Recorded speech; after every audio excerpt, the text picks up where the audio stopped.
Tim Satgas Anti Mafia Tanah berhasil membongkar 2 kasus besar mafia tanah di Jawa Tengah.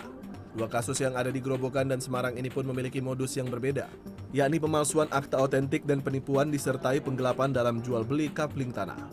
Khusus di Grobogan, praktik mafia tanah yang dilakukan oleh tersangka DB dengan bantuan oknum notaris nakal ditaksir merugikan negara senilai 3,41 triliun rupiah karena gagalnya investasi pembangunan kawasan industri di atas lahan tersebut. Selanjutnya pada tahun 2010 hingga 2011 mulai terjadi pemalsuan dokumen untuk mengalihkan hak dari PT Alif kepada tersangka DB. Akibatnya, lahan tersebut menjadi objek sengketa dan konflik hukum.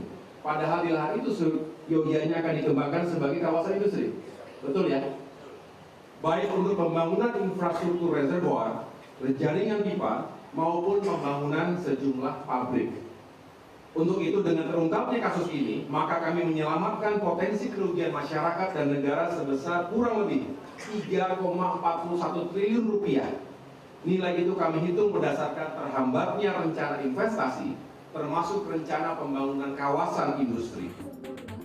Sementara itu untuk kasus mafia tanah di Semarang yang menggunakan modus penipuan disertai penggelapan jual beli tanah ditaksir merugikan negara senilai 1,8 miliar rupiah.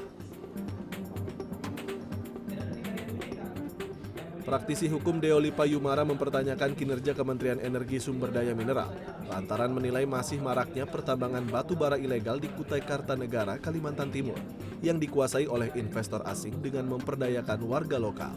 Menurut Deo Lipa, aktivitas pertambangan yang seharusnya menumbuhkan perekonomian masyarakat sekitar justru hanya memperkaya segelintir orang dan berdampak kerugian negara hingga terjadinya bencana alam.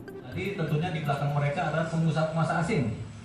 Pengusaha-pengusaha asing yang menginvestasikan secara ilegal dananya ke usaha-usaha lokal ini, mengerjakan tambang-tambang yang ilegal, batu bara.